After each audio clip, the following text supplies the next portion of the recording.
Hello दोस्तों, नमस्कार। आपका फोकस आईएएस एकेडमी में बहुत बहुत स्वागत है।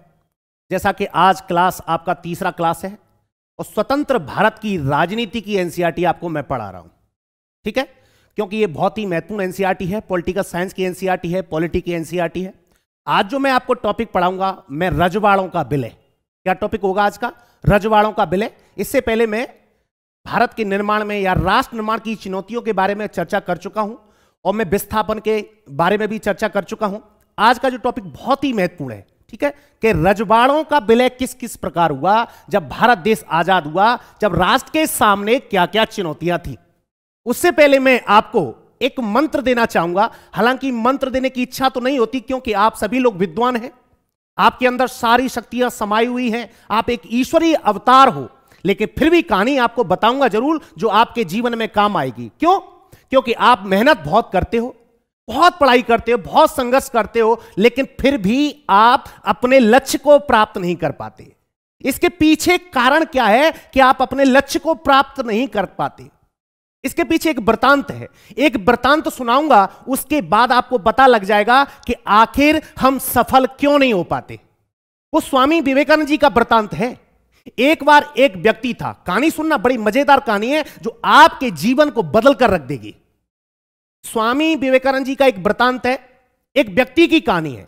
एक व्यक्ति एक बार स्वामी विवेकानंद जी के पास जाता है और स्वामी विवेकानंद जी उस समय टहल रहे होते हैं और स्वामी विवेकानंद जी के चरणों में, हे गुरुजी मुझे बचा लो, चरणों में एकदम झुक जाता है कि गुरुजी मुझे बचाओ, मैं क्या करूं, बहुत संघर्ष करता हूं, बहुत पढ़ता हूं, लेकिन सफल नहीं हो पा रहा, लक्ष्य की प्राप्ति नहीं हो पा रही।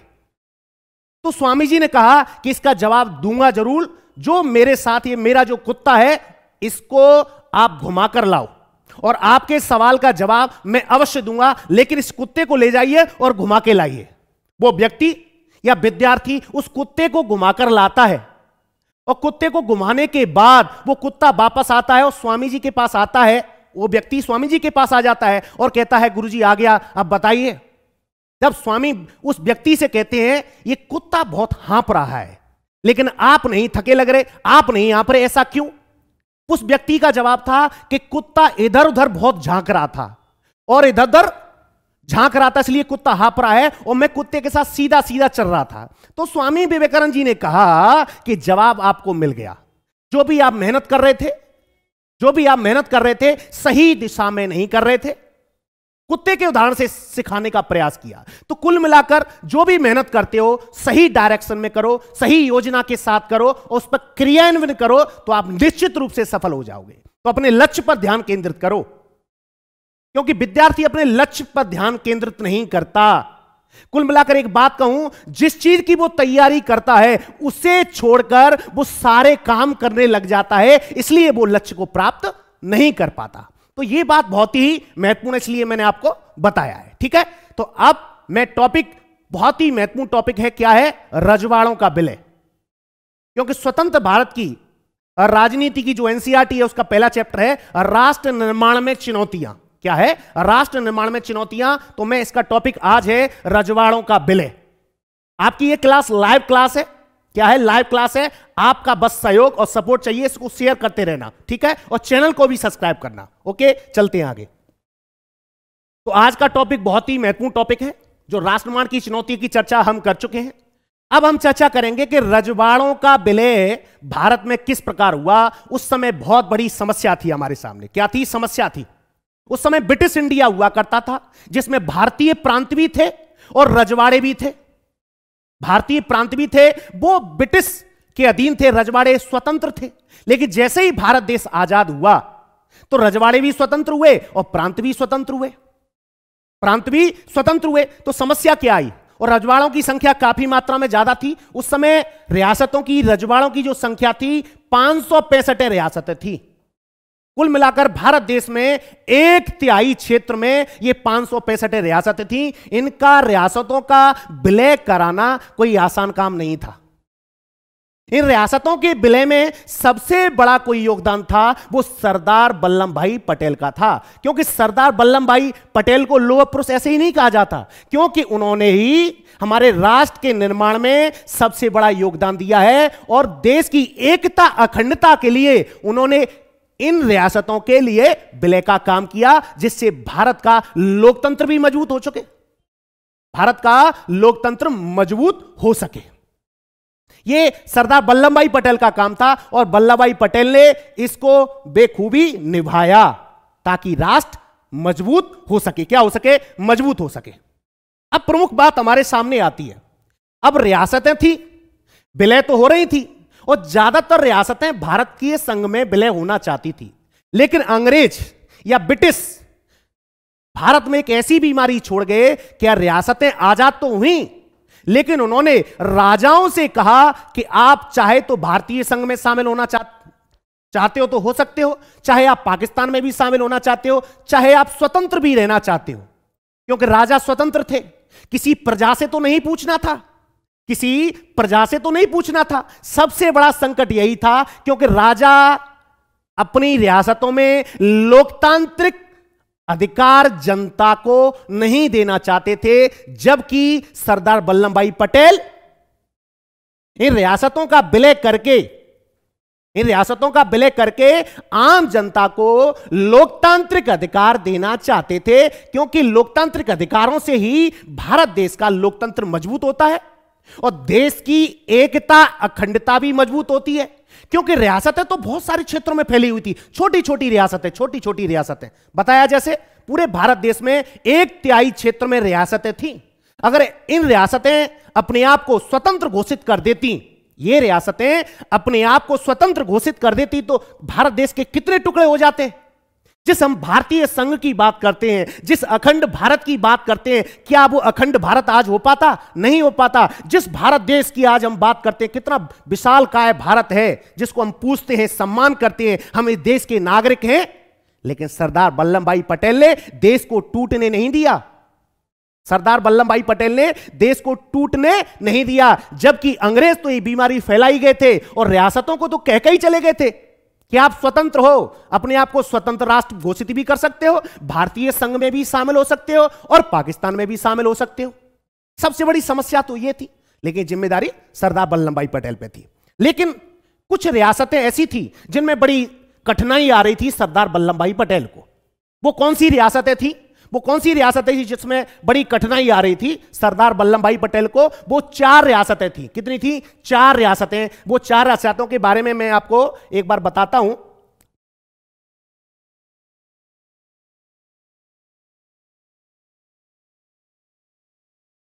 हां, पहली रियासत जैसे मैं पहली हैदराबाद रियासत,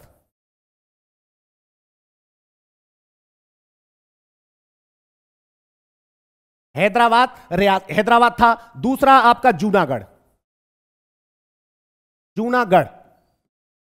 क्या था? जूनागढ़, ठीक है, जूनागढ़। और तीसरी रियासत थी आपकी मणिपुर।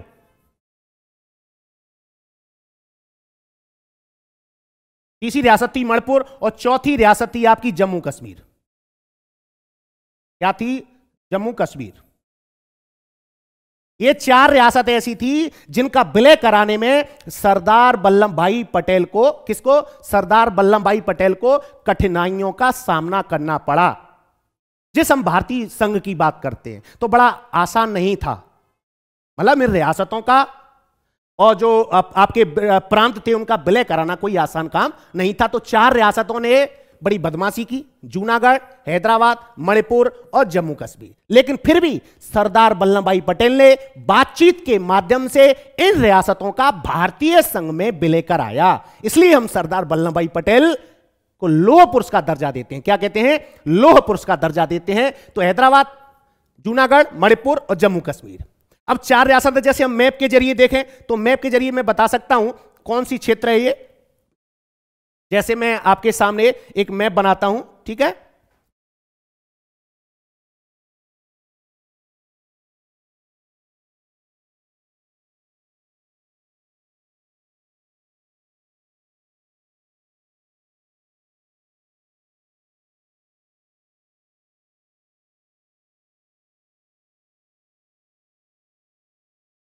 ठीक है। जैसे रियासतें, जैसे जूनागढ़ वाला क्षेत्र, क्या है? जूनागढ़ वाला क्षेत्र, ठीक है। और आपका हैदराबाद, क्या है? हैदराबाद। जैसे हैदराबाद और आपका जूनागढ़, ये 4 क्षेत्र और आपका ये जम्मू कश्मीर J&K कर दो, जम्मू कश्मीर, और आपका यहां मणिपुर, कौन सा था? मणिपुर, ये बड़ा मणिपुर क्षेत्र आता। और मणिपुर के उस समय राजा थे, उनका नाम था बोधचंद्र। क्या नाम था? बोधचंद्र। और यहां का तो J&K का पता ही है, हरि सिंह। और हैदराबाद के जो शासक था वो अपने आप को स्वतंत्र राष्ट्र घोषित करना चाहता था। बड़ी भारत के सामने दिक्कत भी थी, ये भारत के सामने दिक्कत थी कि हैदराबाद जो रियासत थी अपने आप को स्वतंत्र राष्ट्र घोषित करने की बात करती थी। हालांकि सबसे पहले जिस रियासत ने अपने आप को स्वतंत्र घोषित किया वो त्रावणकोर रियासत थी। कौन सी थी? त्रावणकोर रियासत थी। अब हैदराबाद, इसके शासक को निजाम कहा जाता है। क्या कहा जाता है? निजाम कहा जाता है। क्या कहा जाता है? निजाम कहा जाता है। क्या कहा जाता है? निजाम कहा जाता है। हालांकि हम जूनागढ़, हैदराबाद और आपका जम्मू कश्मीर और मणिपुर के बारे में आपके सामने चर्चा करेंगे। तो मैं पढ़ा के आ रहा हूं रजवाड़ों का विलय। रजवाड़े कितने थे? 565। और भारत जितना विशाल जो संघ था उसमें 1/3 क्षेत्र में रजवाड़ों की संख्या थी। और ज्यादातर रजवाड़े आसानी से भारतीय संघ में शामिल होना चाहते थे, भारतीय संघ में शामिल होना चाहते थे। लेकिन अंग्रेज फूट डालो राज करी की नीति के आधार पर वो शासकों को, जो रियासतों के राजा थे, उनको कुछ अधिकार देंगे जिससे भारत कमजोर हो सके, भारत में लोकतंत्र कायम न रह सके। समझ में आ रहा है मैं क्या कहना चाह रहा हूं? तो कुल मिलाकर सरदार वल्लभ भाई पटेल का बहुत बड़ा योगदान था। ठीक है, अब हम आगे चलते हैं। अब इसको हम समझेंगे बड़ी आसानी से, बड़ा समझ में आ जाएगा आपके। ठीक है, तो हम जब रजवाड़ों के विलय की बात करते हैं, किसके? हम रजवाड़ों के विलय की बात करते हैं, तो ब्रिटिश इंडिया के 2 हिस्से थे। एक हिस्से में ब्रिटिश प्रभुत्व वाला क्षेत्र था जिसको हम भारतीय प्रांत कहते थे। क्या कहते? भारतीय प्रांत, जो प्रशासनिक था। क्या था? प्रशासनिक, जो ब्रिटिश इंडिया का शासन था। और दूसरा क्षेत्र था जिसे हम रजवाड़े कहते थे, या रियासत कह सकते हो उसको, रियासत। क्या कह सकते हो? रियासत कह सकते हो या रजवाड़े कह सकते हो। क्या कह सकते हो? रियासत कह सकते हो या रजवाड़े कह सकते हो। ठीक है, अब ब्रिटिश प्रभुत्व, बात ध्यान रखना, ब्रिटिश प्रभुत्व वाले भारतीय प्रांतों पर अंग्रेजी सरकार का नियंत्रण था, लेकिन रजवाड़ों पर अंग्रेजों का नियंत्रण नहीं था। इसलिए अंग्रेजों ने क्या किया? जो रजवाड़े रियासत के राजा थे उनको खुली छूट दे दी थी, खुली छूट दे दी थी। ठीक है, फिर अब यह बात बता चुका हूं आपको, बस आपको विजुलाइज हो रहा है, याद रह जाएगा। ठीक है, तो दूसरी तरफ छोटे छोटे आकार के जो रजवाड़े थे, जैसे मैंने कितने रजवाड़े थे? 565 रियासतें थी, या रजवाड़े कह सकते हो, रियासत कह सकते हो। ठीक है, 565 रियासतें थी जिन्हें रजवाड़ा कहा जाता था। क्या कहा जाता था? रजवाड़ा कहा जाता था। जैसे राजस्थान हुआ, गुजरात हुआ, त्रावणकोर हुआ, हैदराबाद हुआ, जूनागढ़ हुआ, जम्मू कश्मीर हुआ, मणिपुर हुआ। ये छोटी छोटी रियासतें, कुछ बड़ी रियासतें थी, कुछ छोटी रियासतें थी। इन्हीं का तो विलय कराना बड़ा मुश्किल काम था। उसी विलय की तो हम बात कर रहे हैं कि रजवाड़ों का विलय भारत देश में किस प्रकार हुआ। क्योंकि भारत देश आजाद तो हो गया, लेकिन आजाद होने के बावजूद भी भारतीय संघ को मजबूत बनाना कोई आसान काम नहीं था, कोई आसान काम नहीं था। क्योंकि अलग अलग क्षेत्रीय आकांक्षाएं थी और राजा तो चाहते ही नहीं थे कि लोकतंत्र कायम हो, क्योंकि राजा जनता से पूछने वाले नहीं थे। क्योंकि राजाओं को यह डर था कि हमारे जो क्षेत्राधिकार हैं वो खत्म हो जाएंगे, इसलिए वो लोकतंत्र में शामिल नहीं होना चाहते थे, इसलिए लोकतंत्र में शामिल नहीं होना चाहते थे। जैसे मैंने 4 रियासतों की चर्चा की आपके सामने, लेकिन सरदार वल्लभ भाई पटेल ने जो राजीबाजी से माने वो माने, जो राजीबाजी से नहीं माने वो डंडे के और बंदूक की नोक पर उनको मनाया गया। जैसे हैदराबाद का निजाम कहां मानने वाला था? हैदराबाद के निजाम को जबरन, क्या बताएं, हैदराबाद के निजाम की कहानी अभी आएगी, मैं आपको बताऊंगा, बड़ा मजा आएगा उसमें। ठीक है, तो कुल मिलाकर रजवाड़ों पर राजाओं का शासन था। कुल मिलाकर जो प्रशासनिक प्रांत थे उस पर ब्रिटिश मतलब अंग्रेजों का नियंत्रण था, और जो रजवाड़े थे उन पर राजाओं का शासन था। और राजा स्वतंत्र रहना चाहते थे। क्या रहना चाहते थे? स्वतंत्र रहना चाहते थे। कौन? राजा। ठीक है, तो राजाओं ने ब्रिटिश राज की अधीनता कहे या सर्वोच्च सत्ता स्वीकार्य कर रखी थी, और इसके अंतर्गत वे अपने राज्य के घरेलू मामलों का शासन चलाते थे। कुल मिलाकर राजाओं ने भी अधीनता किसकी स्वीकार कर रखी थी? अंग्रेजों की। वो उनके अधीन ही शासन चला रहे थे। लेकिन जैसे भारत देश आजाद हुआ, राजाओं को लगा कि अब तो हम स्वतंत्र राष्ट्र घोषित कर देंगे, अब हमें भारतीय संघ में शामिल होने की जरूरत नहीं है, क्योंकि अंग्रेज तो कह के चले गए ना। जब भारत देश का बंटवारा हुआ, दो बातें प्रमुख बात थी। क्या बात थी? कि हम विलय तो, हम देश को आजाद तो कर रहे हैं, लेकिन जो रियासतें हैं वो स्वतंत्र रह सकती हैं। जरूरी नहीं है कि वो लोकतंत्र को अपनाएं, जरूरी नहीं है कि वो भारतीय संघ में शामिल हो सके तो भारत में शामिल हो जाएं, ना हो सके तो पाकिस्तान में शामिल हो जाएं, और ना हो सके तो अपने आप को स्वतंत्र घोषित कर दें, ना हो सके तो अपने आप को स्वतंत्र घोषित कर दें। यही तो सबसे बड़ी समस्या थी। ठीक है, तो कुल मिलाकर ये बात समझ में आ गई होगी। ठीक है, रजवाड़े ने किन्हें कहा जाता? छोटी छोटी रियासतें थी, 565 रियासतें थी। इनका विलय कराना कोई आसान काम नहीं था, लेकिन सरदार वल्लभ भाई पटेल के योगदान के कारण, समझाने के कारण सभी रियासतों से हस्ताक्षर कराए गए और ये भारतीय संघ में विलय हो गए। जो कठिनाई आई भी थी 4 रियासतों की, उनका भी विलय भारत देश में करा दिया गया, तब जाकर भारतीय संघ बना। इसी से तुम्हारा देश मजबूत होता है, इसी से हमारा देश अखंड बनता है। एकता के सूत्र में बांधना यही तो होता है कि देश को एक कैसे मजबूत किया जा सके। ठीक है, अब अंग्रेजी प्रभुत्व के अंतर्गत आने वाले भारतीय साम्राज्य के 1/3 हिस्से में रजवाड़े कायम थे। कुल मिलाकर आपका 1/3 हिस्से में तो रजवाड़े थे, रियासत कह सकते हो, रियासत थी। और जो बाकी बचा क्षेत्र था वो क्या थे? प्रांत थे, ब्रिटिश प्रांत कह सकते हो उनको। पहले ब्रिटिश प्रांत थे। ठीक है, ब्रिटिश प्रांत, ठीक है, क्या थे? ब्रिटिश प्रांत थे। ठीक, तो प्रत्येक भारतीय में से एक किसी रजवाड़े प्रजा तक, कुल मिलाकर 1/4, कुल मिलाकर 1/4 कह सकते हो, 1/3 कह सकते हो। ठीक है, ये बता चुका हूं, याद हो भी गया होगा। अब समस्या क्या थी? समस्या क्या थी? इन रजवाड़ों के विलय कराने की समस्या प्रमुख थी। विलय कराने की समस्या तो प्रमुख थी, मैं बता भी चुका हूं, वही बात फिर आएंगे कि आजादी के तुरंत पहले अंग्रेजी शासन ने घोषणा की कि भारत पर ब्रिटिश प्रभुत्व के साथ ही रजवाड़े भी ब्रिटिश अधीनता से आजाद हो जाएंगे। यही तो मैं बता रहा हूं, जैसे भारत देश आजाद हुआ और अंग्रेजों ने या ब्रिटिश शासन ने यह घोषणा कर दी कि जो ब्रिटिश प्रांत है वो तो आजाद हो रहे हैं, इसके अलावा जिन रियासतों पर अंग्रेजों का नियंत्रण था वो भी आजाद हो जाएंगे जब भारत देश आजाद होगा तब। कुल मिलाकर यही तो सबसे बड़ा मुख्य काम है, डिवाइड एंड रूल, फूट डालो राज करो नीति के आधार पर। क्या बताएं ये अंग्रेज क्या क्या करके जाते जाते भी भारत के 2 टुकड़े कराकर चले गए, जाते जाते भी भारत के 2 टुकड़े कराकर चले गए। एक बड़ी प्रमुख बात है, जैसे मोहम्मद अली जिन्ना की बात करूं, ज्यादातर रियासतें तो कह रही थी हम तो अपने आप को स्वतंत्र घोषित कर देंगे, और ज्यादातर रियासतों के राजा लोकतंत्र को कायम नहीं रखना चाहते थे। और मोहम्मद अली जिन्ना इस बात का विरोध कर रहे थे कि रियासतें आजाद होना चाहती है, होने दो, और जहां रियासत राजा जहां विलय होना चाहता है होने दो। लेकिन भारत देश की कांग्रेस जो पार्टी थी वो यह नहीं चाहती थी, तो मोहम्मद अली जिन्ना कांग्रेस का विरोध भी कर रहे थे, क्योंकि मोहम्मद अली जिन्ना तो ज्यादातर यह चाह रहे थे कि ज्यादातर रियासतें पाकिस्तान में विलय हो जाएं, लेकिन भारत देश ऐसा नहीं होने देना चाह रहा था। ऐसे तो भारत के छोटे छोटे टुकड़े हो जाते और जो भारतीय सुरक्षा के लिए सबसे बड़ा खतरा हो जाता। तो समस्या क्या थी? यही तो समस्या हमारे सामने थी। तो कुल मिलाकर इसका मतलब यह था कि सभी रजवाड़ों की संख्या 565 थी, यह आपको संख्या पता है, और ब्रिटिश राज्य की समाप्ति के साथ ही कानूनी तौर पर आजाद हो जाएंगे। कौन? रियासतें या रजवाड़े?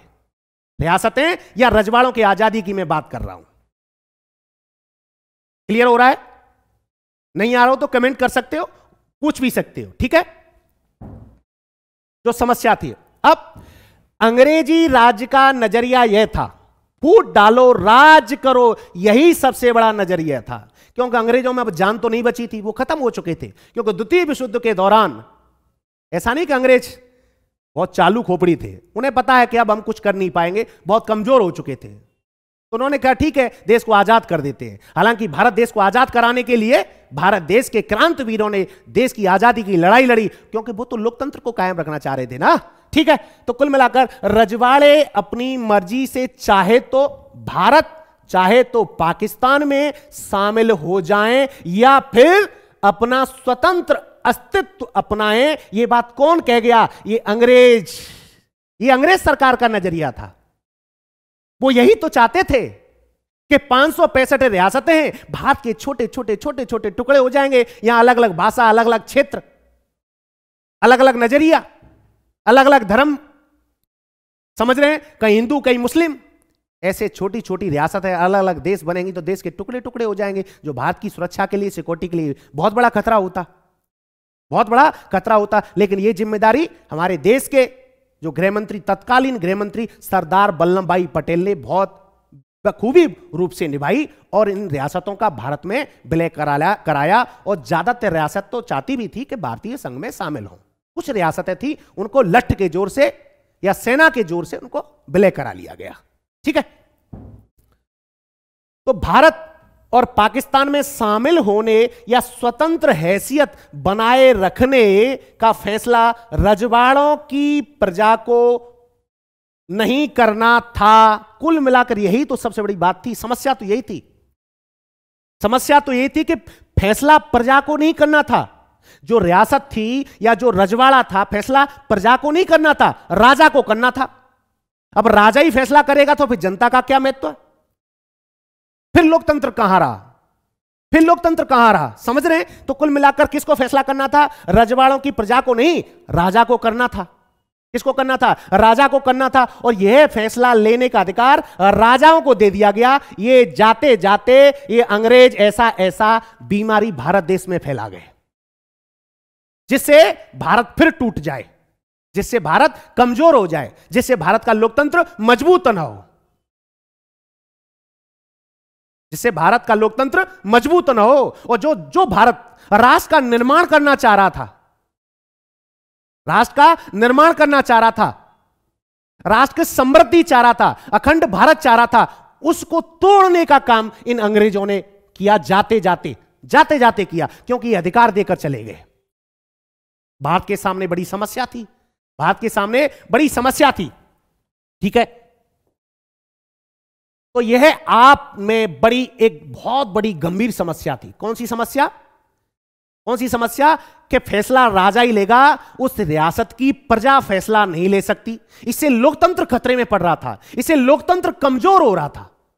कि देश आजाद तो हो गया, लेकिन आजाद होने के बावजूद भी ये अंग्रेज ये हमारे देश में राजाओं को कुछ ऐसा अधिकार दे गए कि आप स्वतंत्र हो, आप चाहे तो भारतीय संघ में शामिल हो जाओ, चाहे तो आप पाकिस्तान संघ में शामिल हो जाओ, और नहीं होना चाहते तो अपने आप को स्वतंत्र घोषित कर सकते हो, अलग राष्ट्र घोषित कर सकते हो। यही सबसे बड़ी गंभीर समस्या थी।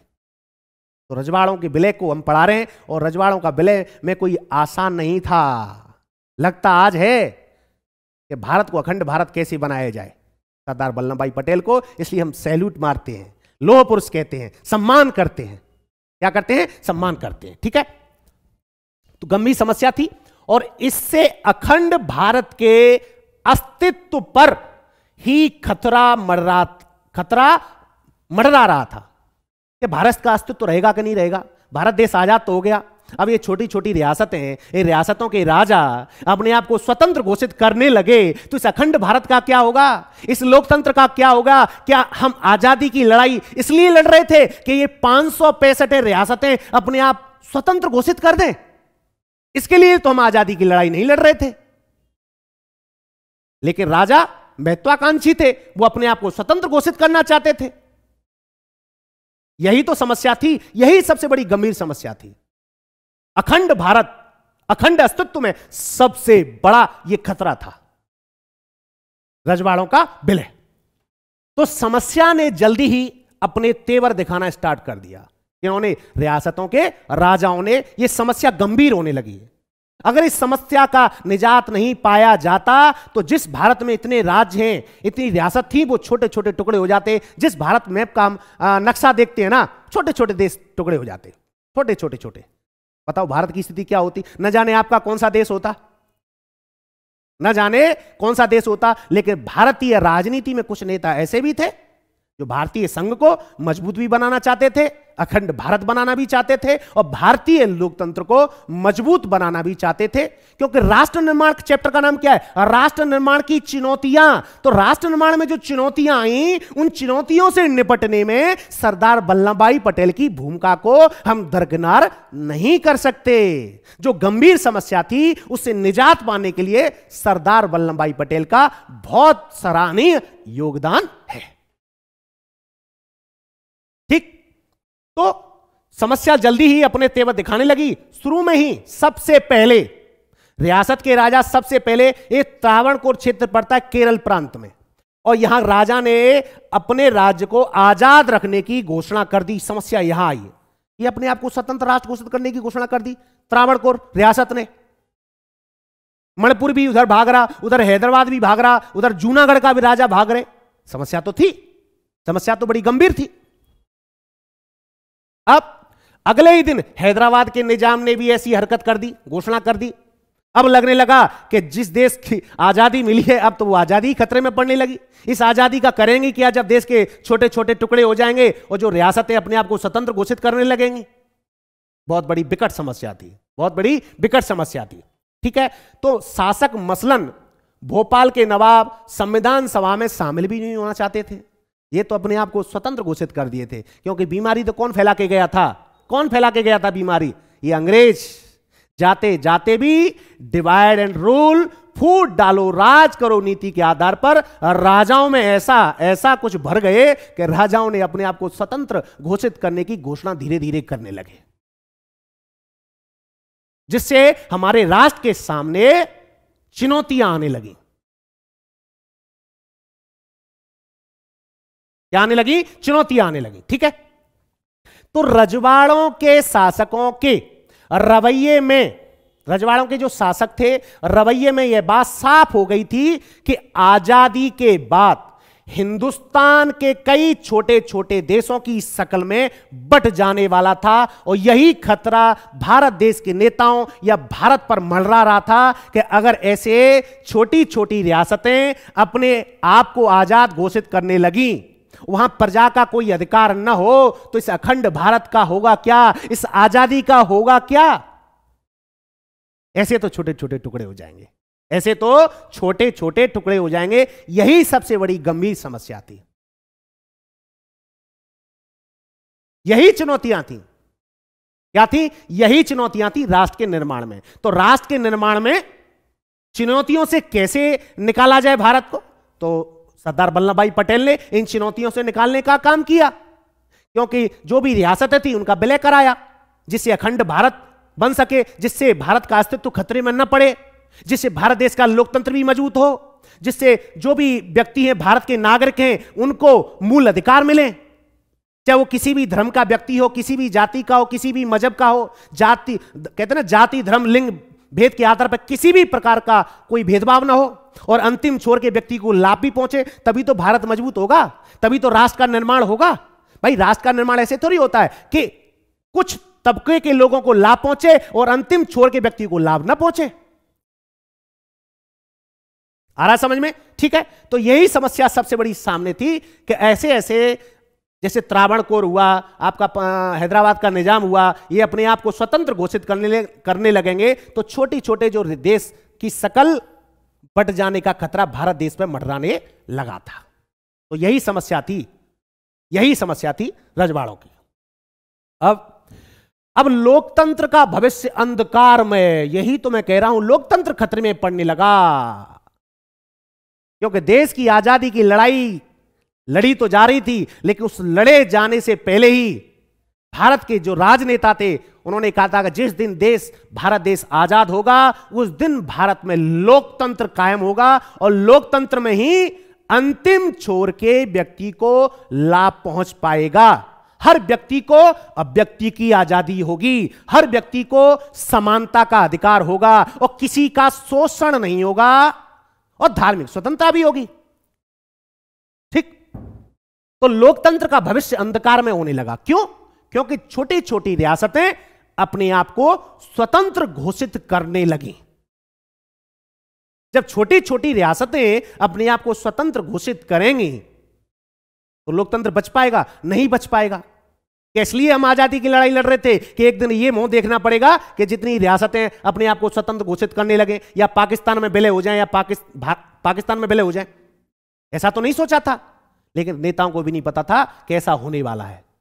ठीक, तो इसे देखते हुए स्थिति अपने आप में बड़ी विचित्र हो गई, विचित्र थी, बड़ी भयानक थी। और अधिकतर रजवाड़ों में शासन अलोकतांत्रिक रीति से चलाया जाता था, क्योंकि जो भी वहां का शासक था, जो भी वहां का राजा था, प्रजा से कुछ पूछता नहीं था, क्योंकि वहां लोकतंत्र नहीं था। और एक तानाशाही रवैया था। क्या था? तानाशाही रवैया था। किनका? राजाओं का। इसी तानाशाही रवैये से निजात दिलाना चाहते थे भारत के सरदार वल्लभ भाई पटेल, भारत देश के नेता, जिससे भारत के लोकतंत्र को मजबूत बनाया जा सके। ठीक, तो रजवाड़ों के शासक अपनी प्रजा को लोकतांत्रिक अधिकार देने के लिए तैयार नहीं थे, जबकि सरदार वल्लभ भाई पटेल ये चाहते थे कि जो भी सियासत हैं वहां की प्रजा को लोकतांत्रिक अधिकार दे। लेकिन वहां के राजा ऐसा नहीं करना चाहते थे, क्योंकि उन्हें पता था अगर जनता को हमने लोकतांत्रिक अधिकार दे दिए तो जनता बगावत करने लगेगी और हमारा कोई महत्व तो नहीं रहेगा। इसलिए छोटी छोटी रियासतें अपने आप को स्वतंत्र राष्ट्र घोषित करने में लग गए। यह विकट समस्या थी, जिससे भारत का अस्तित्व खतरे में पड़ने लगा था। और भारत को डर यह था कि भारत के छोटे छोटे खंड खंड खंड खंड टुकड़े हो जाएंगे। आ रहा समझ में? कहानी है, तो आसान नहीं था इन रजवाड़ों का विलय कराना। आसान तो हमारे सरदार वल्लभ भाई पटेल ने बनाया। जिस हम भारत देश में रह रहे हैं, इसके पीछे की कहानी कुछ अलग है। इसके पीछे की कहानी कुछ संघर्ष अलग है। जिस हम भारत में रह रहे हैं, अखंड भारत में रह रहे हैं, यहां आजाद है, सभी को बोलने की आजादी है, व्यक्ति की आजादी है, धार्मिक आजादी है, शिक्षा संस्कृति का अधिकार है, समानता का अधिकार है, अवसर की समानता है। ये ऐसे ही नहीं आया। ये ऐसे ही नहीं आया। इन सारे अधिकारों से ही तो हमारा राष्ट्र मजबूत होता है, राष्ट्र का निर्माण होता है। ठीक, तो क्या बात थी कि जो राजा थे, जो शासन चला रहे थे रियासतों में, वो अलोकतांत्रिक तरीके से, है ना, डेमोक्रेसी नहीं थी, चलाना चाहते थे। और रजवाड़ों के शासक अपनी प्रजा को लोकतांत्रिक अधिकार देने के लिए तैयार नहीं थे। यही सबसे बड़ी समस्या थी। तो लोकतांत्रिक अधिकार मिले कैसे? इसलिए सरदार वल्लभ भाई पटेल ने ज्यादातर रियासतों का भारत में विलय कराया, ताकि जो रियासतें हैं वहां की जनता को लोकतांत्रिक अधिकार मिले। और प्रजा को अधिकार, कहते हैं लोकतंत्र की परिभाषा क्या होती है? जनता का, जनता के लिए, जनता द्वारा शासन। Democracy is the government of the people, for the people and by the people. तब जाके भारत देश मजबूत बनता है।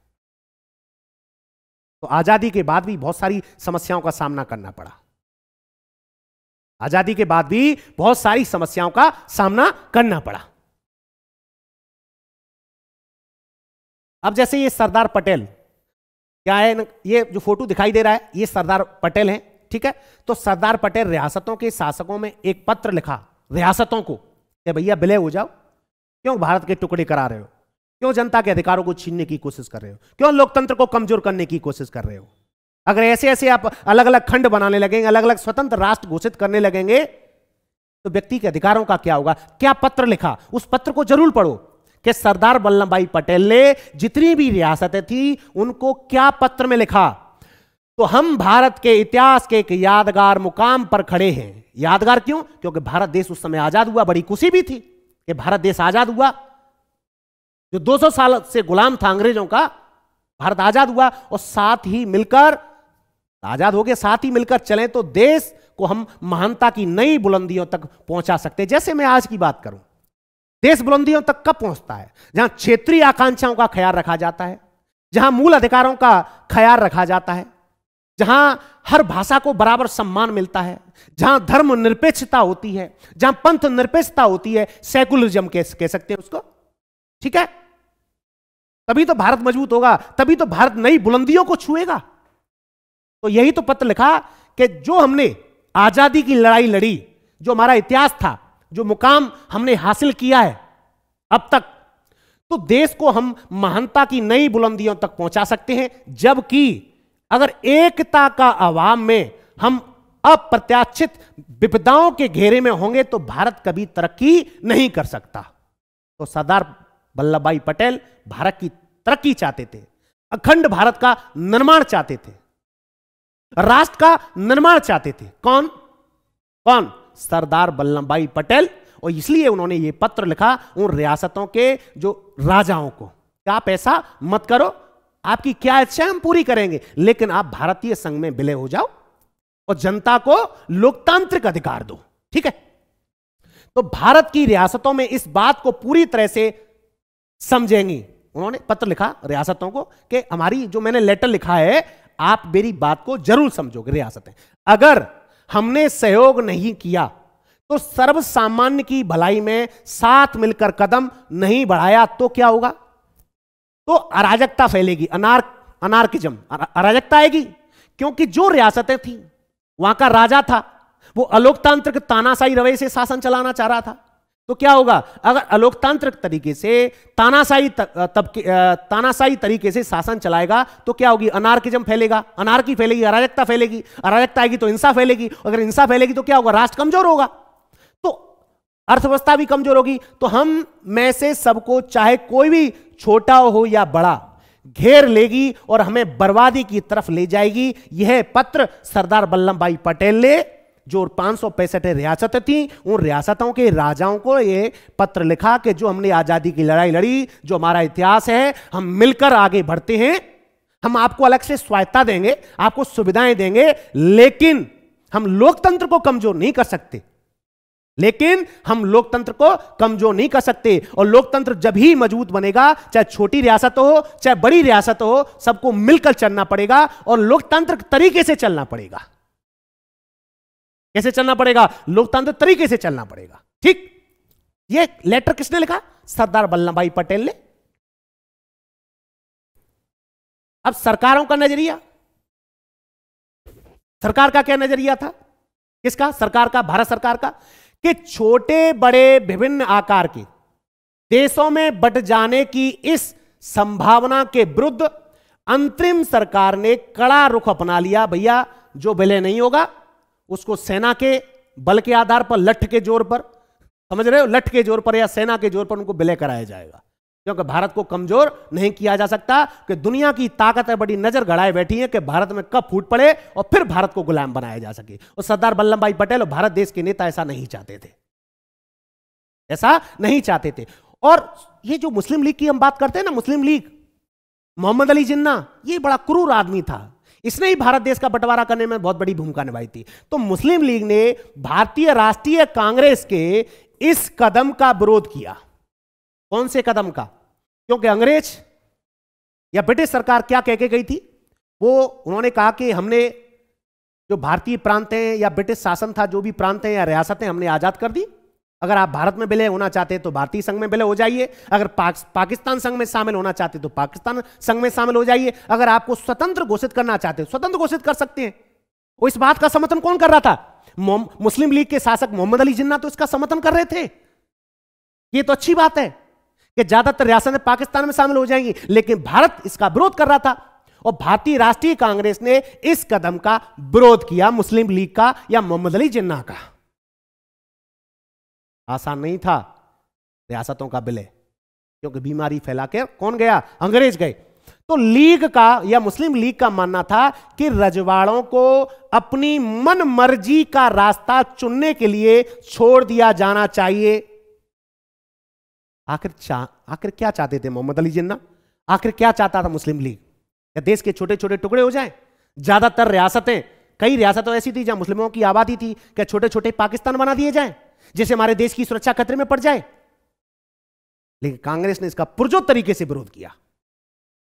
भारत को लगा अगर ये रियासतें विलय नहीं होंगी तो सेना के माध्यम से भी इनको विलय कराया जाएगा, क्योंकि राष्ट्र को कभी कमजोर नहीं कर सकते। ठीक। अब रजवाड़ों के शासकों को मनाने और समझाने की सरदार वल्लभ भाई पटेल ने ऐतिहासिक हिस्टोरिक भूमिका निभाई। ये जिम्मेदारी किस पे थी? सरदार वल्लभ भाई पटेल पे, कि रियासतों का विलय कैसे कराया जाए। जो मक्कारी कर रहा है सब तरीके, साम दाम दंड भेद सरदार वल्लभ भाई पटेल ने हर तरह का उपयोग किया, समझाया भी, झुकाया भी, सारी चीजें एकदम की। ठीक है, तो अधिकतर रजवाड़ों को उन्होंने भारतीय संघ में शामिल होने के लिए राजी कर लिया। किसने? सरदार वल्लभ भाई पटेल ने। किसने कर लिया? सरदार वल्लभ भाई पटेल ने ज्यादातर रियासतों को भारत में संघ में शामिल करने के लिए क्या कर लिया? राजी कर लिया। ठीक, तो आज है जो आसान जान पड़ सकता है कि आज हमें ऐसा लगता है कि भारत राष्ट्र है, मजबूत है, इतने राज्यों का संघ है, लेकिन आसान नहीं था। इसको आसान किसने बनाया? सरदार वल्लभ भाई पटेल ने। बड़ी ऐतिहासिक भूमिका निभाई सरदार वल्लभ भाई पटेल ने, इसलिए हमको लौह पुरुष कहते हैं। क्या कहते हैं? लौह पुरुष कहते हैं। जिस हम भारत देश में रहते हैं ना, ये भारत को मजबूत बनाने में, राष्ट्र का निर्माण करने में और राष्ट्र की नींव अखंड भारत के निर्माण में सरदार वल्लभ भाई पटेल के योगदान को नकारा नहीं जा सकता। ठीक, चले, तो आज ये आसान जाना पड़ता है, लेकिन अपने आप में ये बड़ा जटिल काम था, बड़ी जटिल समस्या थी रजवाड़ों का विलय।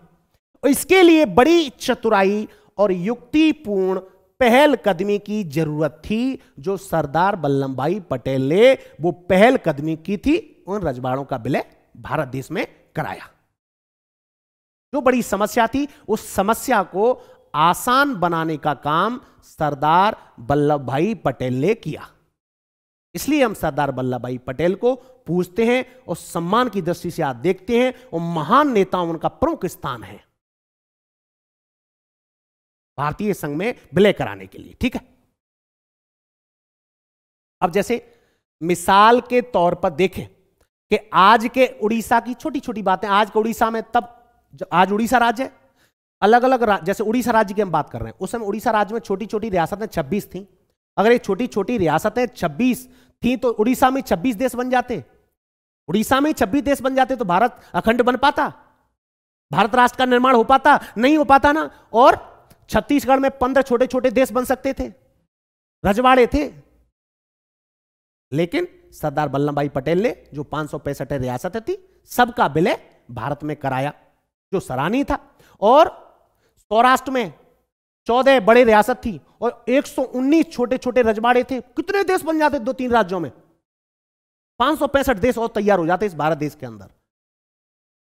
तो रजवाड़ों का जो विलय कराना कोई आसान काम नहीं था। तो देसी रजवाड़ों की इस चर्चा से 3 बात हमारे सामने आती है। क्या आती है? 3 बात सामने आती है। पहली बात जो मैं बता चुका हूं आपको, पहली बात कौन सी है? जो देसी रियासतें, एक बात प्रमुख थी कि ज्यादातर जो छोटी छोटी रियासतें थी वो भारत में शामिल होना चाहती थी। कुछ बड़ी रियासतें थी वो भारत में शामिल नहीं होना चाहती थी, लेकिन बाद में उनको कठिनाई के माध्यम से समस्याएं तो आई, लेकिन उनका भी भारत में विलय करा दिया गया। जैसे मैंने आपको बताया, जूनागढ़, मणिपुर, हैदराबाद, जम्मू कश्मीर, उनका विलय करा दिया गया, जिसमें साम दाम दंड भेद नीति के आधार पर उनका भी विलय कराया गया सरदार वल्लभ भाई पटेल ने। तब जाकर भारत अखंड भारत बना, तब जाकर भारत का अखंड भारत बना, तब जाकर देश का लोकतंत्र मजबूत हुआ, तब जाकर वहां की जनता को लोकतंत्र का अधिकार मिले। जो जनता वहां के लोकतंत्र का अधिकार चाहती थी, आजादी की लड़ाई लड़ रही थी, अब जाकर उनको आजादी मिली थी। क्योंकि भारत देश तो आजाद हो गया था, लेकिन आजाद होने के बावजूद भी वहां की जनता परतंत्र थी, गुलाम थी, राजाओं की, शासकों की, क्योंकि प्रजा को कोई अधिकार नहीं थे। किसको अधिकार थे? फैसला लेने का अधिकार किसको था? शासकों को था, राजाओं को था। तो पहली बात क्या थी? बात यह थी कि अधिकतर रजवाड़ों के लोग भारतीय संघ में शामिल होना चाहते थे, छोटे छोटे रजवाड़े, ये बता चुका हूं आपको। और दूसरी बात यह थी कि भारत सरकार, क्या भारत सरकार का रुख लचीला था। ऐसा नहीं था कि डंडे के जोर से, लचीला था और उनके साथ बातचीत चल रही थी, संवाद चल रहा था। एक टेबल पर बैठकर हस्ताक्षर कराए जा रहे थे कि आपकी समस्या क्या है, हम समस्याओं को, राजाओं के अधिकार देंगे, लेकिन विलय तो करो। उस समय भारत की सबसे ज्यादा जरूरत थी विलय कराना। अगर भारत उस समय विलय नहीं कराता तो छोटे छोटे और पाकिस्तान बन जाते। लचीला था और कुछ इलाकों को स्वायत्ता भी दी, जैसे जम्मू कश्मीर को स्वायत्ता दी। 370 देखते हो, अलग से स्वायत्ता बाद में 370 और 35 से, हालांकि उसको खत्म कर दिया गया, अब उसकी जरूरत नहीं थी, उस समय जरूरत थी। तो जम्मू कश्मीर का हुआ, विलय भी कराया। और जम्मू कश्मीर का राजा का नाम क्या था? हरि सिंह। और जम्मू कश्मीर का विलय भी आसान काम नहीं था। जब 1948 में पाकिस्तान के कबायलियों ने जम्मू कश्मीर पर आक्रमण किया, पहले जम्मू कश्मीर के राजा से कहा कि हस्ताक्षर कर दो, हिंदुस्तान में विलय कर दो, लेकिन वहां का हरि सिंह राजा विलय करने को तैयार नहीं था, विलय करने को तैयार नहीं था। लेकिन भारत ने समझाया, जब उस पर आन पड़ी, जब जम्मू कश्मीर पर आक्रमण हुआ, तब जाकर राजा हरि सिंह सरदार वल्लभ भाई पटेल से, हिंदुस्तान से कहने लगे मुझे बचा लो, हमारा राज्य खतरे में नहीं तो कब्जा हो जाएगा। तब जाकर राजा हरि सिंह ने विलय पत्र पर हस्ताक्षर किए और भारतीय संघ में शामिल हुआ। तो बहुत बड़ी कठिनाई थी। जम्मू कश्मीर की अलग से हम चर्चा करेंगे कि किस प्रकार जम्मू कश्मीर भारत में विलय हुआ, उसके एक अलग टॉपिक है। ऐसे जैसी हैदराबाद एक अलग टॉपिक है, उसकी चर्चा हम अलग से करेंगे, ठीक है।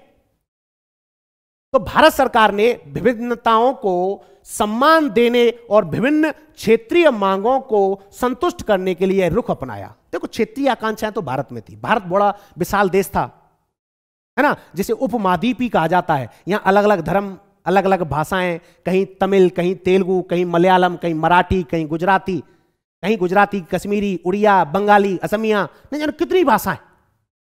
इतनी सारी भाषाओं को सम्मान देना कोई आसान काम नहीं था, लेकिन भारत ने सभी क्षेत्रीय आकांक्षाओं का ख्याल रखा, सबकी बातों का ख्याल रखा, ठीक है। तो विभिन्नताओं का सम्मान देने और विभिन्न क्षेत्रों की मांगों को संतुष्ट करने के लिए रुख अपनाया। तभी तो भारत अखंड बनता है, तभी तो भारत देश मजबूत बनता है, तभी तो भारत देश का लोकतंत्र मजबूत बनेगा। तो सरदार वल्लभ भाई पटेल ने यह बड़ी भूमिका, ऐतिहासिक भूमिका निभाई।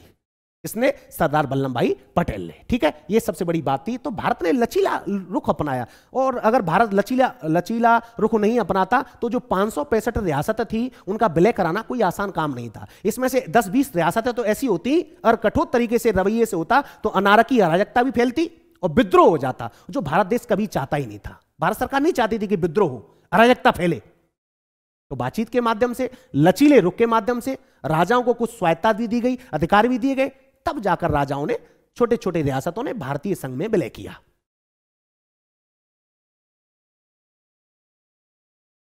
तो शांतिपूर्ण बातचीत के जरिए लगभग सभी रजवाड़े, जिनकी सीमाएं आजाद हिंदुस्तान की नई सीमाओं से मिलती थी, और नई सीमा से क्यों नहीं मिलेंगी, 565 रियासतें थी, भारत में ही तो थी, अखंड भारत में तो थी। छोटे छोटे, जैसे मैं आपको बताऊं, जैसे मैं एक ले लेते हैं,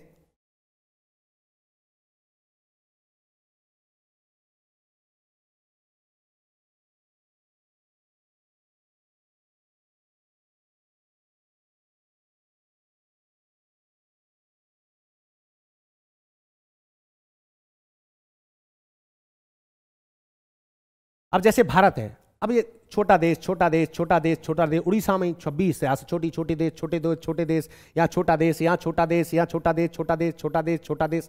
अब कितने छोटे छोटे देश बनेंगे, ये कितने छोटे छोटे देश बनेंगे। अगर ये हालत भारत की होती तो भारत का नक्शा कैसा होता। अब ये रियासतों की सीमा तो भारत से ही लगी हुई ना, और कितने भारतीय सीमा में कितनी रियासतें हो जाती, कितने राष्ट्र घोषित हो जाते, भारत का क्या हो जाता, खंड हो जाता, क्या हो जाता, खंड हो जाता, ठीक। तो ये बस इसलिए मैंने बताया, ठीक है। अब आगे आते हैं। तो 15 अगस्त 1947 से पहले ही भारतीय संघ में शामिल हो गए ज्यादातर रियासतें। कुछ रियासतें थी वो बाद में, आजाद होने के बाद में शामिल हुई। जैसे 1947 नवंबर के महीने में एक हैदराबाद के निजाम से समझौता भी किया, बातचीत भी चली, लेकिन हैदराबाद 1 साल तक समझौता भी चला, लेकिन हैदराबाद का निजाम माना नहीं, वो तो विद्रोह पर आ गया, और वहां की हैदराबाद की जनता ने उस निजाम के खिलाफ बगावत शुरुआत कर दी। क्यों कर दी वो कहानी मैं अभी आपको बताऊंगा, ठीक है। तो अधिकतर रजवाड़ों के शासकों ने भारतीय संघ में अपने विलय के एक सहमति पत्र पर हस्ताक्षर कर दिए। जो भारतीय संघ में सहमति पत्र पर हस्ताक्षर के हम विलय होना चाहते हैं, भारतीय संघ में विलय होना चाहते हैं, उस सहमति पत्र पर हस्ताक्षर किए, उसको किस नाम से जाना जाता है, ये जो नाम है वो है instrument of accession. Instrument of accession के नाम से इसको जानते हैं। कौन सा, विलय पत्र के हस्ताक्षर को इसके नाम से जाना जाता है। अगर प्रीलिम्स पूछा जाता है तो प्रीलिम्स में कॉन्सेप्ट क्लियर है, एकदम कहानी है, आपको याद हो जाएगी कि किस प्रकार विलय कराया।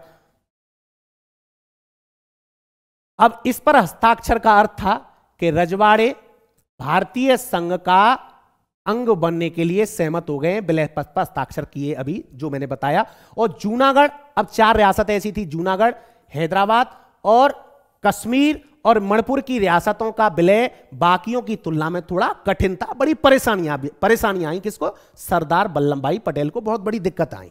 क्या ही दिक्कत आई, ये कहानी मैं आपको पहले भी बता चुका हूं। कैसी कौन सी रियासतें थी जिनका विलय कराने में भारत सरकार को बड़ी कठिनाइयों का सामना करना पड़ा, क्योंकि टॉपिक तो यही है, रजवाड़ों का विलय। क्या है रजवाड़ों का विलय और क्या क्या समस्या आई? तो समस्या आपके सामने थी, उस समस्याओं को निपटाने के लिए साम दाम दंड भेद बातचीत के माध्यम से, लचीले रुख के माध्यम से सरदार वल्लभ भाई पटेल ने ज्यादातर रियासतों को भारतीय संघ में शामिल कराया और विलय पत्र पर हस्ताक्षर कराए। क्या कराए? विलय पत्र पर हस्ताक्षर कराए। तो इस अध्याय में हम हैदराबाद और मणिपुर की रियासतों की थोड़ी चर्चा करेंगे कि मणिपुर का और हैदराबाद का किस प्रकार विलय हुआ भारतीय संघ में। ये क्योंकि इसमें ज्यादा कठिनाई थी और रियासतों की छोटी छोटी रियासत थी, उनकी चर्चा करने की आवश्यकता नहीं थी। अगर पेपर में कभी पूछा जाता है कि हैदराबाद की जो रियासत थी उसका भारतीय संघ में किस प्रकार विलय हुआ और क्यों हुआ, क्या समस्या आई, क्यों वहां का निजाम जो शासक था भारतीय संघ में शामिल नहीं होना चाहता था, ऐसी मणिपुर की बात सामने आएगी। तो दोनों की हम चर्चा आपके सामने करेंगे कि किस प्रकार हैदराबाद की रियासत को भारतीय संघ में शामिल किया गया, क्योंकि हैदराबाद का निजाम तो मानने को तैयार नहीं था, लेकिन भारतीय संघ ने भी लचीले रुख का अपनाया, समझाया बेटा मान जा, नहीं तो जानते ही हो क्या होता है। वहां की जनता ने विद्रोह करना स्टार्ट कर दिया, तो वहां की जनता की आवाज के माध्यम से सरदार वल्लभ भाई पटेल ने वहां अर्धसैनिक बलों को भेजा और हैदराबाद को आजाद कराया और भारतीय संघ में शामिल कराया और वहां का निजाम सरेंडर हो गया। जो क्या भैया ले लो। कभी कभार कहते हैं ना, कभी कभार बंदूक की नोक पर भी काम चलाया जाता है, क्योंकि देश की अखंडता को बचाना होता है। जब देश की सिक्योरिटी की बात आती है तो इन समस्याओं से निपटने के लिए अपनी सेना का, अर्धसैनिक बलों का सहारा लेना ही पड़ता है, इसमें कोई गलत बात नहीं है। अब जैसे हैदराबाद रियासत की बात करते हैं, किसकी? हैदराबाद की। ठीक है, हैदराबाद की कहानी बहुत सिंपल है। हैदराबाद की रियासत बहुत बड़ी रियासत थी, मेरे से सुन सकते हो। हैदराबाद की रियासत बहुत बड़ी रियासत थी। उसके शासक को क्या कहा जाता था? निजाम कहा जाता था। क्या कहा जाता था? निजाम कहा जाता था। ये हिंदुस्तान के इलाके में, अब जैसे हिंदुस्तान के इलाके की बात जैसे कह रहे हैं ना, इलाके से घिरी हुई थी, अलग से रियासत थी हिंदुस्तान। अब जैसे मैं इसको बताऊं, जैसे ये मैप थोड़ा सा देख लेते हैं, सॉरी, जैसे मैंने मैप बना लो, मान लो ये मैप, ये हिंदुस्तान है, ठीक है।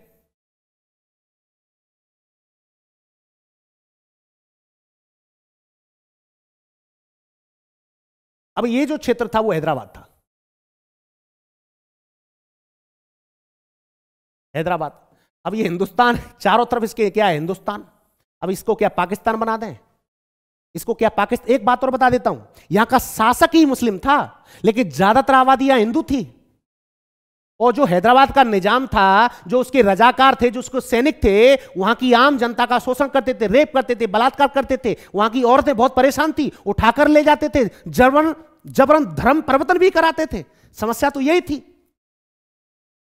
वहां की जनता बहुत बड़ी परेशान थी और जनता ने ही भारत सरकार से कहा कि हमें बचा लो, इस क्रूर शासक थे, क्रूर राजा से हमें बचा लो।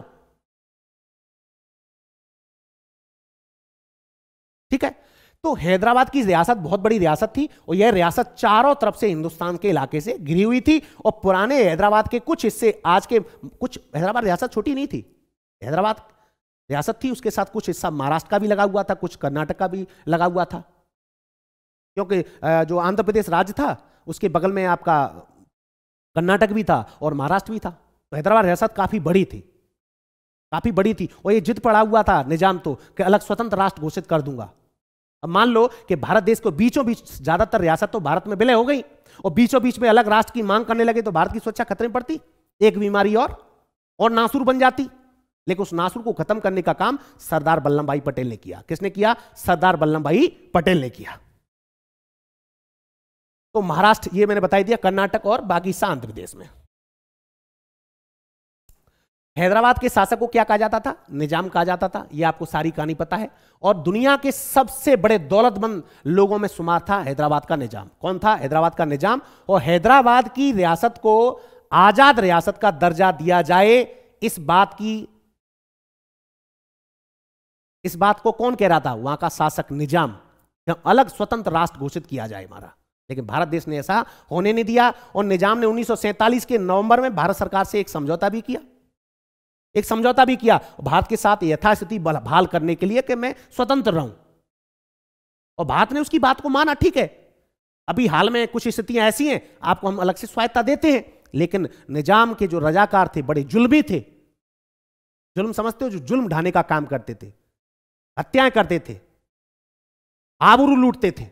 ठीक है, तो बहाल करने का एक समझौता किया और समझौता 1 साल के लिए था, लेकिन यहां का निजाम उस समझौते को मानने के लिए तैयार नहीं हुआ।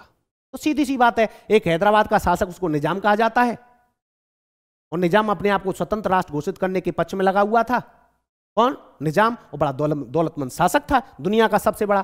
तो इसी बीच भारत सरकार से हैदराबाद के निजाम की बातचीत जारी रही 1 साल तक, और इसी दौरान हैदराबाद की रियासत के लोगों के बीच निजाम के शासन के खिलाफ एक आंदोलन जोर पकड़ गया। क्यों?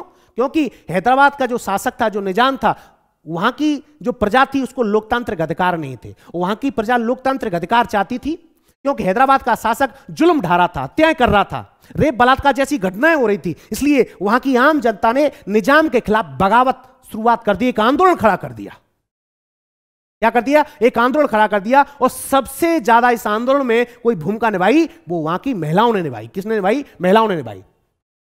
तो तेलंगाना इलाके के किसान भी इस निजाम के खिलाफ हो गए, और दमनकारी शासन से खासतौर पर दुखी थे। निजाम के शासन थे कौन? वहां के किसान।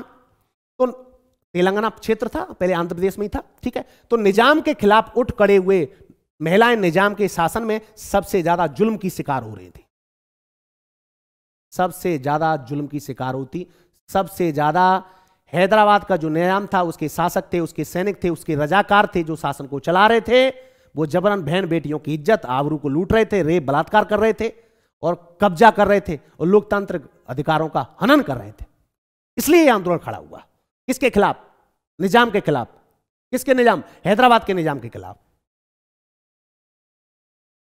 तो महिलाएं भी बड़ी संख्या में इस आंदोलन से जुड़ी, और हैदराबाद शहर और आंदोलन का गढ़ बन गया। हैदराबाद एक अड्डा बन गया आंदोलन का, एक नई क्रांति आने लगी, और भारत सरकार इसी बात का इंतजार कर रही थी। और कम्युनिस्ट और हैदराबाद कांग्रेस भी इस आंदोलन की अग्रिम पंक्ति में थी। पार्टियां थी, कम्युनिस्ट पार्टी और कांग्रेस भी। तो आंदोलन को देख निजाम के लोगों के खिलाफ एक अर्धसैनिक बल रवाना किया भारत सरकार ने। तो भारत सरकार चाहती थी कि अब ये मौका है, वहां की जनता विरोध कर रही है, किसान विद्रोह कर रहे हैं, और क्या कहते हैं, वहां की महिलाएं भी आंदोलन कर रही हैं, कांग्रेस भी आंदोलन कर रही है, कांग्रेस पार्टी भी आंदोलन कर रही है, कम्युनिस्ट पार्टी भी आंदोलन कर रही है। तो भारत सरकार ने अर्धसैनिक बल तैनात किया और हैदराबाद को आजाद कराया। तो रजाकार किन्हें कहा जाता था? जो निजाम की सेना में थे। ठीक है, तो रजाकार अव्वल दर्जे के क्या थे? सांप्रदायिक दंगे करा रहे थे, जबरन धर्म परिवर्तन करा रहे थे, और ज्यादातर हिंदुओं की हत्याएं हो रही थी। क्या हो रही थी? हिंदुओं को मारा जा रहा था, काटा जा रहा था, पीटा जा रहा था, टारगेट किया जा रहा था। तो अत्याचारी हो गए थे कौन? रजाकार। कौन हो गए थे? रजाकार। तो रजाकारों ने गैर मुसलमानों को खास तौर पर अपना निशाना बनाया। रजाकारों ने, मैंने बताया ना, हिंदू लोगों को जो गैर मुसलमान थे, और रजाकारों ने लूटपाट करना स्टार्ट कर दिया, और हत्याएं और बलात्कार पर उतारू हो गए। इसलिए महिलाएं सबसे ज्यादा उग्र हुई। किसके खिलाफ? निजाम के खिलाफ। और 1948 के सितंबर में भारतीय सेना ने निजाम के सैनिकों पर काबू पाने के लिए एक अर्धसैनिक बल भेज दिया हैदराबाद में। इसलिए हैदराबाद को इस प्रकार आजाद कराया। तो कुछ रोज तक रुक रुक कर लड़ाई चली, बाद में सरेंडर करना पड़ा। इतना भारत सरकार तो बहुत मजबूत थी, ऐसा तो नहीं था कि हैदराबाद ज्यादा शक्तिशाली हो। और इसके बाद निजाम ने आत्मसमर्पण कर दिया, हैदराबाद के निजाम ने। इस प्रकार हैदराबाद 1948 में हैदराबाद जो रियासत थी उसका विलय भारत में करा लिया गया। क्या करा लिया गया? भारत में विलय करा लिया गया। जैसे मैंने पहले बताया था, कुछ रियासतें थी उस जिनमें समस्याओं का सामना करना पड़ रहा था, किस प्रकार वो रियासतें भारत में विलय हों, यही तो समस्या थी। ठीक है, हैदराबाद की कहानी थी। अब ये सरदार वल्लभ भाई पटेल का वही वाली बात है कि निजाम के आत्मसमर्पण के साथ ही हैदराबाद का भारत में विलय हो गया। अब सरदार वल्लभ भाई पटेल की में तो आप जानते ही हो। अब जैसे हम मणिपुर की बात कर लेते हैं। हैदराबाद बहुत सिंपल था, कहानी है, याद कर लो, रट लो, समझ लो, विजुलाइज कर लो कि किस प्रकार हैदराबाद का विलय हुआ। किस प्रकार हैदराबाद का विलय हुआ, कौन रजाकार थे, रजाकारों के विरुद्ध या निजामों के विरुद्ध कौन खड़ा हुआ, किस प्रकार भारत सरकार ने अपने अर्धसैनिक बल भेजे, किस प्रकार हैदराबाद के निजाम को आत्मसमर्पण करना पड़ा, ये चीज समझ में आ गई होगी। ठीक है, अब जैसे मणिपुर की बात कर रहे हैं, जैसे 4 रियासतों की बात कर रहे थे हम, तो मैंने हैदराबाद बता दिया। अब हम मणिपुर की बात कर लेते हैं। मणिपुर की क्या कहानी है? आजादी के चंद रोज पहले मणिपुर के महाराजा बोधचंद, मैंने नाम बताया था, मणिपुर के राजा का नाम था बोधचंद। क्या नाम था? बोधचंद्र। और भारत सरकार के प्री में काम आ सकता है बोधचंद, भारत सरकार के साथ भारतीय संघ में अपनी रियासत के विलय के एक सहमति पत्र पर हस्ताक्षर किए। किसने? मणिपुर के राजा ने या शासक ने। मणिपुर रियासत थी, बड़ी रियासत थी, हस्ताक्षर कर दिया कि मैं भारत संघ में विलय होना चाहता हूं। लेकिन यह भी विद्रोह पर उतर आया और इस बोधचंद ने भारत सरकार पर आरोप लगाया। क्या आया? इसकी एवज में उन्हें यह आश्वासन दिया गया, राजा बोधचंद को किसने आश्वासन दिया? भारत सरकार ने, कि मणिपुर की आंतरिक स्वायत्ता बरकरार रहेगी, उसमें कोई दखलंदाजी नहीं होगी। और आज भी अलग से स्वायत्ता है, चाहे नागालैंड हो, मणिपुर हो, बहुत सारी रियासतें, क्योंकि नॉर्थ ईस्ट के राज्य में कुछ अलग व्यवस्था है, उनकी अलग क्षेत्र है, पहाड़ी क्षेत्र है। तो बोधचंद से यह वादा किया कि आप विलय कर दो और आपको अलग से स्वायत्ता देंगे, अलग से सुविधाएं देंगे, जो आप मांगना चाहते हैं हम देंगे, लेकिन आपका विलय होना जरूरी है। क्यों? क्योंकि बगल में सीमा म्यांमार भी था, आपका चाइना भी था, इसका विलय कराना बहुत जरूरी था, इसका विलय कराना जरूरी था। अगर इसका विलय नहीं होता तो जो नॉर्थ ईस्ट क्षेत्र था वो कट जाता, क्योंकि उधर तो पश्चिमी पाकिस्तान, सॉरी पूर्वी पाकिस्तान था, जो आज बांग्लादेश है। समस्या ये थी। और जनमत के दबाव में महाराजा ने 1948 के जून में चुनाव कराया। जनता ने कहा, अब जैसे ही जो मणिपुर रियासत थी उनका विलय हो गया, अब जब विलय हो गया तो लोकतंत्र आ गया, जनता को लोकतंत्र के अधिकार मिले। अब जनता का दबाव था, जनमत का दबाव था, तो राजा ने क्या कराया? वहां चुनाव कराया। क्या कराया? चुनाव कराया। और इस चुनाव के फलस्वरूप मणिपुर की रियासत में संवैधानिक राजतंत्र कायम हो गया, जो सरकार ने वादा भी किया था।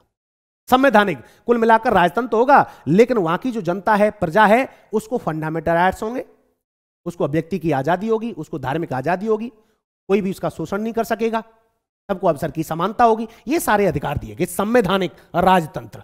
तो मणिपुर और भारत का पहला भाग है, ध्यान रखना, जहां सबसे पहले 1948 में मतदान हुए, जबकि भारत में पहली बार प्रथम आम चुनाव कब हुआ? 1952 में।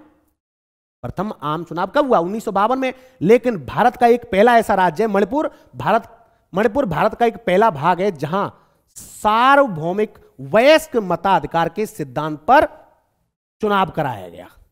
तो कुल मिलाकर भारत का ऐसा कौन सा राज्य है जहां सार्वभौमिक वयस्क मताधिकार के आधार पर पहली बार चुनाव कराया गया? वो मणिपुर है। इस बात से नाराज कौन हो गया? कौन हो गया? बोधचंद। कौन हुआ? बोधचंद नाराज हुआ इस बात को लेकर। और मणिपुर की विधानसभा में भारत में विलय के सवाल पर बड़े गहरे मतभेद थे और मणिपुर की कांग्रेस चाहती थी कि इस रियासत का भारत में मिला दिया जाए। कांग्रेस पार्टी, भाई संवैधानिक वहां राजतंत्र तो आ ही गया था, तो विधानसभा तो थी।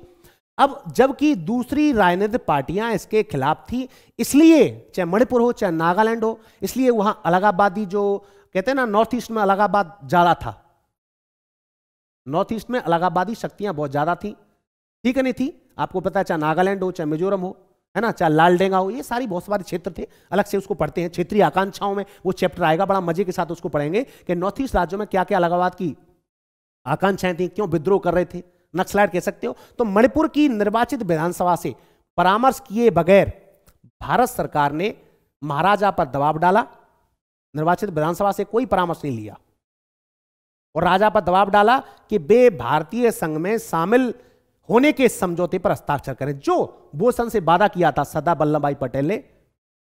सरदार वल्लभ भाई पटेल ने कहा कि आप विलय कर दो, आप विलय कर दो, तब जाकर ये दबाव में आया। कौन? वहां का राजा बोधचंद। कहां का? मणिपुर का राजा, ठीक है। तो इस प्रकार मणिपुर का भी क्या हो गया? विलय हो गया भारत में। तो हैदराबाद का भी विलय भारत सरकार ने कराया, जिसमें भूमिका सरदार वल्लभ भाई पटेल की थी। अब भारत सरकार को इसमें सफलता मिल गई। इसमें सफलता क्यों मिली? क्योंकि वहां विधानसभा का चुनाव हुआ, क्योंकि वहां संवैधानिक राजतंत्र था। तो मणिपुर में इस कदम को लेकर लोगों में क्रोध आ गया। इसी क्रोध के कारण नॉर्थ ईस्ट राज्यों में ज्यादातर अलगाववाद फैला, हालांकि अब इतना अलगाववाद नहीं है, और नाराजगी के भाव पैदा हुए और इसका असर आज तक देखा जाता है। कहां? मणिपुर में या नॉर्थ ईस्ट राज्यों में। तो हैदराबाद और उसकी कहानी मैंने आपको बता दी। आज हम इतना ही करते हैं, ठीक है, आज हम इतना ही करते हैं। आप बताइए, चैप्टर कुछ समझ में आया? आया कुछ समझ में कि नहीं आया? कुछ ना कुछ तो समझ में आया होगा। हाँ, तो अगली जो क्लास होगी वो नेक्स्ट चैप्टर होगा, ठीक है, वो उसको हम कल करते हैं।